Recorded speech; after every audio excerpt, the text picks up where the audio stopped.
antes de empezar, me presento. Bueno, mi nombre es Marta. Actualmente estoy trabajando como Senior Product Designer en Infobip, dentro del equipo de Design Ops. Y bueno, ahora estamos creando todo el sistema de diseño de la compañía. Y anteriormente estuve trabajando, estuve liderando el equipo de diseño de interfaz de usuario de Ryanair y llevando también el sistema de diseño de la compañía. Y bueno, hoy vengo a hablaros de las claves y herramientas para documentar un sistema de diseño. Y me gustaría empezar la charla haciendo una pequeña comparación, ¿no? Y es que para mí usar un sistema de diseño sin documentación es como montar un mueble de IKEA sin manual de instrucciones. Esto es como cuando vas a IKEA, compras un armario, llegas a casa con el paquete, empiezas a desenvolver el paquete y ves que tienes un montón de tornillos, un montón de tablones, un montón de guías y tienes que poner a montar el mueble, ¿no? Y tú tienes, gracias a Dios, tu manual de instrucciones que te dice paso 1, paso 2, paso 3. Pues lo que pasa con un sistema de diseño es que cuando entras sobre todo a una compañía, y tienes un equipo de diseño de 30, 50 product designers y te encuentras, ¿no?, en la parte de diseño pues que tendrás tu UI kit en Figma o en Sketch, en la parte de desarrollo pues, componentes en Storybook o lo que sea, bueno, me voy a centrar en la parte de diseño, pues tú te encuentras que tienes un montón de colores, un montón de tipografías, un montón de componentes, botones primarios, botones secundarios, botones terciarios y al final es como, vale, ¿y qué hago yo con esto?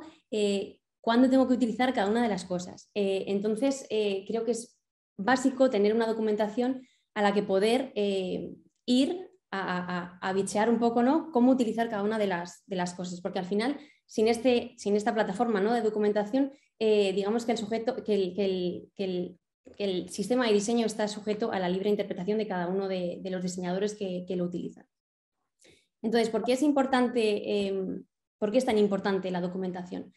Bueno, pues hay 4 cosas claves y es que la primera de todas es que actúa como única fuente de la verdad, lo que también se conoce como Single Source of Truth, y es que nuestra plataforma de documentación al final es el punto de referencia donde todo el equipo acude, diseñadores, desarrolladores y no solo nosotros que trabajamos habitualmente con el sistema de diseño, sino que también stakeholders, cualquier persona de la compañía realmente, ¿no? Porque al final un sistema de diseño,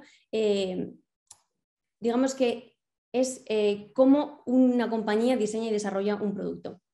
También en esta plataforma se explican cómo se deben utilizar los estilos, los componentes, los patrones, tanto a nivel diseño como a nivel de código, y ayuda a la incorporación de nuevos miembros al equipo. Se nota muchísimo cuando tú entras a una compañía, si tú tienes toda esta documentación, digamos que desde el día 1 no, pero desde el día 2 ya puedes, digamos, empezar a diseñar. Y si no tienes esta documentación, realmente se te hace bastante duro el comenzar a diseñar. Tienes que empezar, ¿no?, a preguntar, ¿no?, al resto de diseñadores, a abrir un montón de archivos, ¿no?, para ver cómo otros diseñadores están utilizando estos componentes. Entonces, realmente se nota que acelera mucho la incorporación de nuevos miembros al equipo. Y además sirve como registro de cambios. Normalmente existe lo que se llama el change log, que es básicamente una página donde nosotros registramos todos los cambios para que todo el equipo esté al tanto, ¿no?, de las actualizaciones que se le van haciendo al sistema de diseño. Entonces, voy a daros 5 claves para documentar un sistema de diseño. Y la primera clave es que cuando estéis documentando hay que explicar detalladamente qué es, cuándo, por qué y cómo utilizar cada estilo y componente e incluir do's and don'ts. He cogido un ejemplo del sistema de diseño de Carbon, de la plataforma de documentación que ellos utilizan. Y básicamente, como veis aquí, ellos lo que primero hacen en cada componente es explicar un poco brevemente qué es este componente, cuándo utilizar este componente, cuándo no utilizarlo, y luego lo que os comentaba es que incluyen estos do's and don'ts que no dejan de ser como ejemplos gráficos de cómo se debe utilizar un componente, ¿no? Al final, en estos casos, el dicho de una imagen vale más que 1000 palabras realmente es totalmente cierto, porque es una forma muy visual de saber exactamente cómo tienes que utilizarlo y cómo no tienes que utilizarlo. Otra clave es pensar en todas aquellas dudas o preguntas que alguien podría tener a la hora de utilizar el sistema de diseño y documentarlas. Es lo que os comentaba antes, cuando los equipos de diseño son tan grandes, 30, 50, no sé, hasta 100 diseñadores, y aunque sean pequeños al final, tienes que pensar ahora cuando estás documentando en todas las dudas que un diseñador puede tener. Es decir, los botones pueden llevar iconos. ¿Cuándo utilizo un botón primario? ¿Cuándo utilizo un botón secundario? ¿El botón Ghost puede ir acompañado del primario, del secundario? Bueno, todo ese tipo de preguntas que se pueden pasar por la cabeza y que realmente necesitan estar documentadas, porque al final lo que pasa es que si no está documentado, el diseñador pues toma sus decisiones, ¿no? Toma sus propias decisiones y al final lo que conseguimos es que el producto al final no es consistente. La tercera clave es documentar estados y funcionalidades de cada uno de los componentes e incluir ejemplos interactivos. Voy a volver a poner un ejemplo de Carbon porque lo hacen también muy bien. Básicamente lo que hacen es incluir, ¿no?, esta demo interactiva en la que tú puedes ver exactamente cómo funciona un botón. Entonces tú ves exactamente cuáles son los tipos de botones que tenemos, puedes ir jugando, ¿no?, con esta especie de menú para verlo aquí. También puedes ver los tamaños, puedes ver cómo se ve el botón una vez que está deshabilitado y también si tenemos diferentes themes en nuestro sistema de diseño, pues cómo se vería en Light Theme, Dark Theme, High Contrast Theme, bueno, puedes tener un montón de temas, ¿no? Entonces es muy útil también poder jugar con el componente y ver cómo se comporta en cada uno de estos themes. Y luego, por supuesto, también, ¿no?, tener la parte de código, que básicamente es también muy, muy útil para desarrollo y para implementar estos componentes. La cuarta clave, mostrar también referencias del código y otras cuestiones de implementación.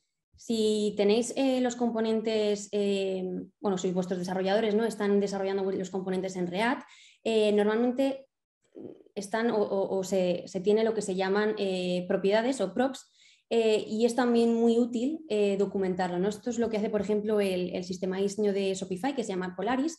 Tienen toda la parte de props aquí especificados y, por supuesto, también la parte de accesibilidad, que es también muy importante, ¿no?, a la hora de desarrollar un producto digital.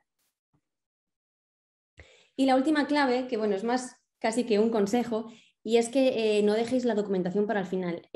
Cuando estamos creando un sistema de diseño se toman muchísimas decisiones desde que tú estás creando los colores, los estilos tipográficos. Al final son todo decisiones, ¿no? ¿Qué color vamos a utilizar para esta tipografía? ¿Qué color vamos a utilizar para estos botones? Y es muy importante al final que vayamos documentando todas estas decisiones en el momento en que las tomemos, porque al final lo que ocurre es que se nos va a acabar olvidando. Y al final también dejar todo para el final es que documentar todo el sistema de diseño en la última fase es una locura. Entonces, la clave es hacer que la documentación forme parte de vuestro proceso. Entonces, bueno, ¿qué deberíamos documentar? Pues obviamente deberíamos hablar de color. Y os he puesto este ejemplo de aquí también de Polaris, del sistema de diseño de Shopify, porque creo que lo explica muy bien. Y es que, bueno, Shopify no pone una paleta de colores con todos los rangos de tonalidades habidos y por haber, sino que ellos directamente hablan de los diferentes roles que juegan los colores en su interfaz de usuario. Entonces, como podéis ver aquí, ellos lo que hacen es decir, mira, pues este gris es para las superficies, este negro es para los textos, por ejemplo, que vayan encima de las superficies. Luego tenemos estos colores primarios, secundarios, interactivos, para errores, precaución, éxito, etc. Entonces, lo que hacen es definir estos roles y además ponen aquí ejemplos gráficos de cómo utilizar estos colores en la interfaz de usuario. Y además, otra cosa que hacen que es muy interesante es que, como veis, no le llaman a los colores color verde, color azul, sino que ellos lo que están haciendo, la estructura de nomenclatura que ellos utilizan es que lo primero que hacen es decir a qué tipo de elementos de la interfaz de usuario podemos aplicar este color, después el rol que juega este color en la interfaz de usuario y después el estado. Y esto también va a ser muy útil después a la hora de tokenizar los colores para crear diferentes temas, ya sea Light Theme, Dark Theme, etcétera, etcétera. Lo mismo con la tipografía. Obviamente, cuando estamos creando un sistema de diseño tenemos que definir estilos tipográficos. Unos serán para cabeceras, otros serán para párrafos, otros serán para etiquetas de inputs, etcétera, etcétera. Entonces, tenemos que dejar bien claro en nuestra plataforma de documentación qué tipo de, o sea, qué estilo tipográfico vamos a utilizar en cada momento y además especificar qué propiedades tienen estos estilos tipográficos. Es decir, qué fuente vamos a utilizar, qué tamaño de fuente, el espaciado, la altura de línea y demás. Algo que hace también Carbon que está súper bien es que ponen aquí arriba una barra en la que tú puedes ir jugando con los diferentes tamaños de pantalla y puedes ir viendo exactamente cómo se comportan los estilos tipográficos en los diferentes tamaños. Si tenéis en vuestro sistema de diseño Design Tokens, que bueno, os recomiendo que los tengáis, tenemos que tener también en la plataforma de documentación listado todos los Design Tokens que vamos a utilizar. Bueno, los Design Tokens, como sabéis, digamos que son subátomos, por así decirlo, visuales de nuestra interfaz de usuario. ¿Esto qué quiere decir? Bueno, si digamos que siguiendo un poco la metodología de Brad Frost, que es el diseño atómico, ¿no? Que tienes átomos, moléculas, organismos y demás, digamos que un átomo, por ejemplo, puede ser un estilo tipográfico. Bueno, pues ese estilo tipográfico, como decía antes, está formado pues por el tamaño de la fuente, por la fuente ya sea Roboto, Inter, etcétera, la altura de línea y todo eso. Entonces, como veis aquí, lo que hace Salesforce, que yo creo que fue uno de los primeros sistemas de diseño que empezaron a aplicar, ¿no?, estos design tokens, es que lo tienen todo categorizado aquí. Entonces, como veis, ellos tienen colores, tienen font size, opacidad, la altura de la línea, radio, sombras y demás.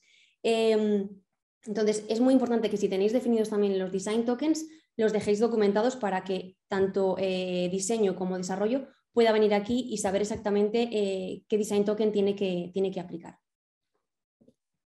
Luego la iconografía. Normalmente todos los sistemas de diseño cuentan con un set de iconos y es importante definir cómo va a ser nuestro set.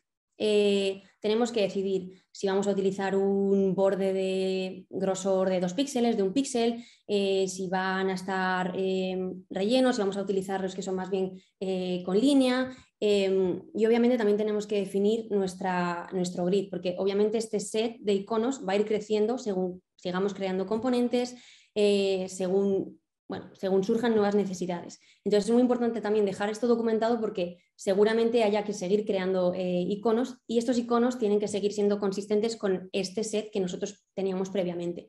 Entonces todo esto también debe quedar muy bien documentado para que cualquier persona pueda después crear un icono. Y lo mismo con el grid y layout. Al final, esto es muy importante porque al final este grid y este layout es donde nuestros componentes se asientan. Entonces tenemos que tomar decisiones como qué línea de base vamos a utilizar, para los espaciados si vamos a utilizar múltiplos de 8, qué columnas vamos a utilizar en nuestro layout, 12 columnas en desktop, 4 columnas en mobile, cómo se comporta esto en responsive. Bueno, pues todo ese tipo de preguntas que nosotros nos hacemos y que hemos tenido que decidir y definir previamente, también tienen que quedar bien documentadas en nuestra plataforma de documentación. También la animación es importante, ¿no? Porque al final es importante que todas las animaciones también sean consistentes. Entonces, si por ejemplo nosotros nos ponemos a animar un componente o lo que sea, necesitamos saber exactamente qué tipo de aceleración se está usando. Hemos elegido usar una aceleración lineal, un easy in, easy out. Todo este tipo de decisiones también hay que dejarlas documentadas. Después, si todas las microinteracciones van a tener la misma duración, si va a depender del tipo de microinteracción. Entonces, todo esto también se puede incluso tokenizar, ¿no? Como veis aquí que hace Carbon. Entonces, esto también es bastante interesante que esté en nuestra documentación. Y luego el copy. Esto viene muy en línea con el tema del voz y tono, que es algo que también, al igual que definimos Design Principles, también deberíamos definir voz y tono de nuestra compañía, porque esto al final, las reglas gramaticales vienen muy ligadas a este voz y tono, ¿no? Es decir, si nuestra compañía, el tono de nuestra compañía es más divertido o es más serio, más formal, entonces, dependiendo de cómo sea el voz y tono de la compañía, definiremos unas reglas gramaticales. Entonces, esto lo que hace también, el hecho de que definamos estas reglas, hace que el copy también sea consistente. Y en este copy, ¿qué vamos a encontrar? O en esta sección, ¿qué vamos a encontrar? Pues vamos a encontrar cómo se pueden utilizar las mayúsculas, cuándo utilizamos, por ejemplo, las negritas, cuándo utilizamos las itálicas, si, por ejemplo, en inglés si se pueden utilizar contracciones o no, si tenemos, por ejemplo, una lista de puntos, si podemos poner un punto final o no, el formato de fecha y hora. Bueno, todas estas cosas que al final son importantes, ¿no? Mantener una consistencia, también hay que dejarlas documentadas para que todo el mundo pueda acudir a esta plataforma y pueda ver exactamente cómo crear este copy, ya sea para botones, para modales, para diferentes componentes. obviamente también tenemos que documentar nuestros componentes y bueno, esto viene un poco ligado a las claves que he comentado un poco al principio. Es muy importante primero explicar bien qué es este componente, cuándo se utiliza, cuándo no se utiliza, lo que hemos dicho antes, do's and don'ts, si podemos incluir ejemplos interactivos, genial, fragmentos de código, cómo implementar este botón en desarrollo, bueno, todo ese tipo de cosas que ya hemos hablado antes debería estar, ¿no?, dentro de cada uno de estos componentes. Y un poco lo mismo con los patrones. Si nuestros patrones son modulares, si no lo son, cuándo se utiliza cada uno de estos patrones. Es también muy importante documentarlo para mantener una consistencia y sobre todo para no crear nuevos patrones, sino que utilizar los patrones que ya estamos usando en el resto del flujo. Entonces, al igual que documentamos componentes, también deberíamos documentar patrones, formularios, como pone aquí, listas, bueno, todo ese tipo de cosas. Y ya por último, voy a hablaros de las herramientas para documentar un sistema de diseño. Bueno, yo voy a centrarme en 3 herramientas diferentes, pero bueno, estoy segura de que van a ir saliendo más herramientas. Estas herramientas de las que os voy a hablar están ya muy enfocadas, ¿no?, a documentar sistemas de diseño, pero obviamente también podéis crear en vuestras compañías, podéis crear vuestra propia plataforma de documentación, ¿no? Sobre todo si tenéis un equipo grande de sistemas de diseño, muchos desarrolladores, hay muchas empresas que hacen desde cero, ¿no?, esta plataforma de documentación. Pero en otros momentos, en otros casos, no hay estos recursos, no se dispone del tiempo necesario y pues hay que usar herramientas que ya digamos que funcionan o están preparadas para documentar. Entonces, para mí, a la hora de elegir o decantarme por una herramienta u otra, hay unos requisitos básicos que se deben cumplir. Y es que esta plataforma de documentación tiene que ser accesible y editable por todo el equipo, de fácil navegación y escalable. Obviamente nuestro sistema de diseño va a crecer y necesitamos que nuestro menú de navegación podamos seguir creando más pestañas, más páginas. Es muy importante que sea escalable. Tiene que tener la posibilidad de incluir ejemplos interactivos, fragmentos de código y también versionado, porque obviamente nosotros cuando estamos trabajando en un sistema de diseño vamos a ir continuamente haciendo releases. Y entonces eso también debe quedar documentado en nuestra plataforma de diseño. La primera herramienta de la que os voy a hablar es Zeroheight, que es de hecho la herramienta que utiliza Decathlon para su sistema de diseño Vitamin. Y bueno, Zeroheight lo bueno que tiene es que es extremadamente fácil de utilizar, ¿no? Como veis aquí, una vez que tú te metes en el modo de editor, puedes fácilmente añadir páginas. Después, una vez que ya te metes a hacer el contenido, tienes una barra de herramientas que es muy visual, entonces tú puedes añadir los párrafos, puedes añadir tu título H1, título H2, H3, puedes añadir imágenes y luego también tiene integraciones con un montón de empresas.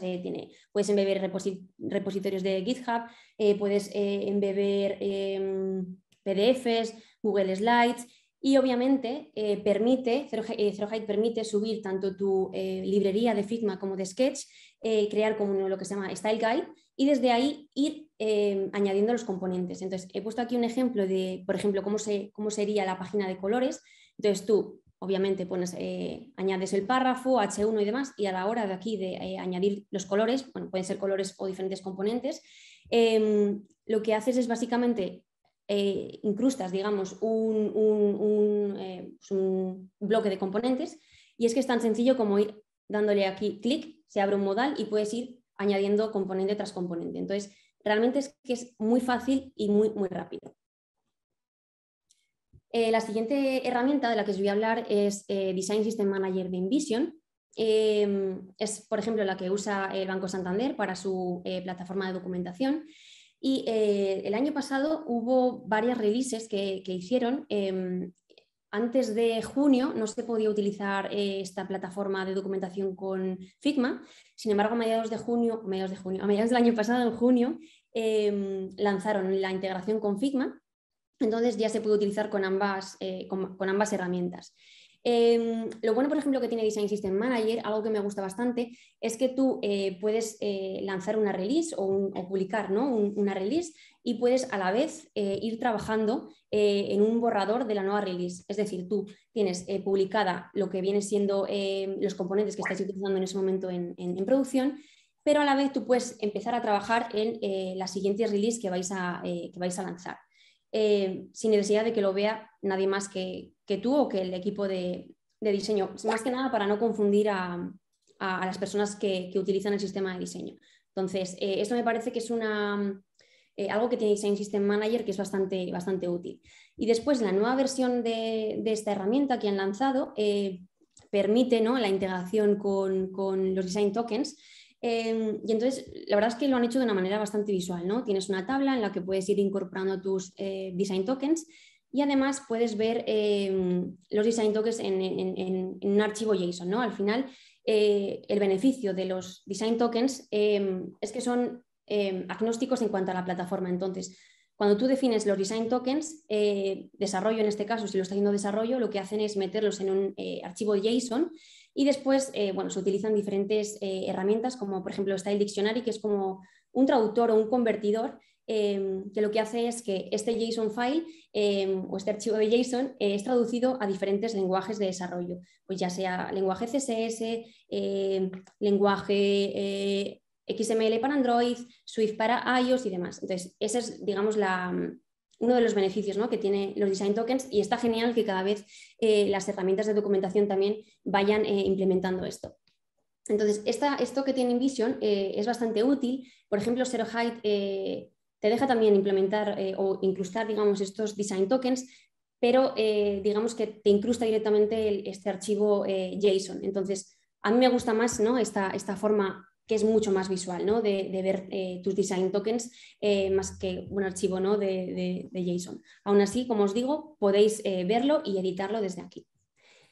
Y la última herramienta de la que os quiero hablar, la verdad que la conocí hace pocos meses, se llama Supernova, y la verdad es que me parece muy interesante porque, a diferencia de las anteriores, tanto la parte de documentación, diseño, la subida de tus librerías de Figma y Sketch, pero es que aparte esta plataforma lo que integra además es el código. Entonces, como veis aquí, da soporte también a todo el tema de Design Tokens. Como hemos visto antes, puedes ir creando tus páginas y cuando nos dirigimos aquí a la pestaña de Code Integration, vemos esta página. Entonces, lo que os comentaba antes del traductor, exportador, ¿no?, el más conocido es Style Dictionary, pero bueno, Supernova tiene sus propios, digamos, también exportadores. Aparte de Style Dictionary, ellos cuentan con exportadores que han creado la propia compañía. Entonces, básicamente lo que haces es instalar tu exportador y crear, por ejemplo, en este caso, ellos le llaman hooks, podemos llamarle en español observador, y básicamente tú lo que haces es añadir un hook, bueno, primero instalarte el exportador que te interese, añadir un hook o implementar un hook, que este hook o este observador tú le puedes decir que se active con diferentes eventos, ¿no? Entonces, por ejemplo, esto es, como os decía, muy interesante para Design Tokens. Entonces, imaginaros que nosotros hacemos un cambio en nuestra librería de Figma, vamos a cambiar un color o un tamaño de fuente, y entonces podemos hacer esta subida directamente a Supernova.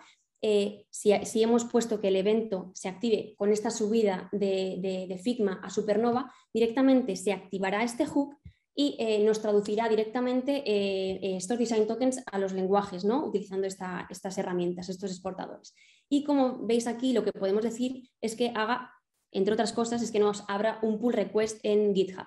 Entonces, realmente es la leche, porque hasta ahora, en muchas ocasiones, lo que necesitábamos la parte de diseño era decirle al desarrollo: oye, mira, es que quiero cambiar un color, necesito que me cambies tal, mira, es este color, cámbiamelo, no sé qué. Y realmente esta herramienta nos está dando a nosotros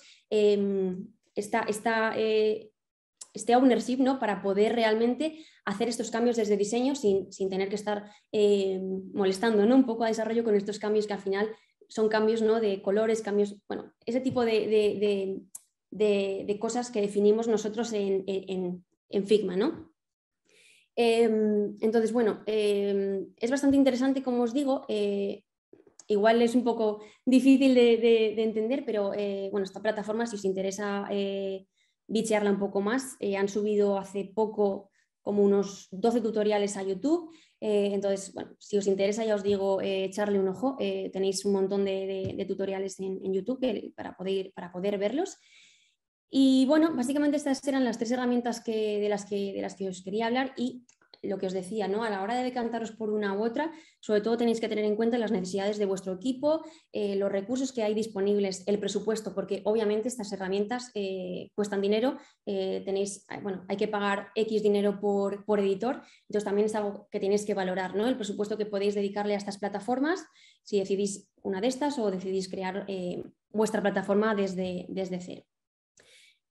Y nada, esto ha sido todo. Espero que os haya sido útil, que os haya sido interesante, y bueno, por supuesto, si tenéis cualquier duda, estoy a vuestra entera disposición para que me preguntéis lo que queráis.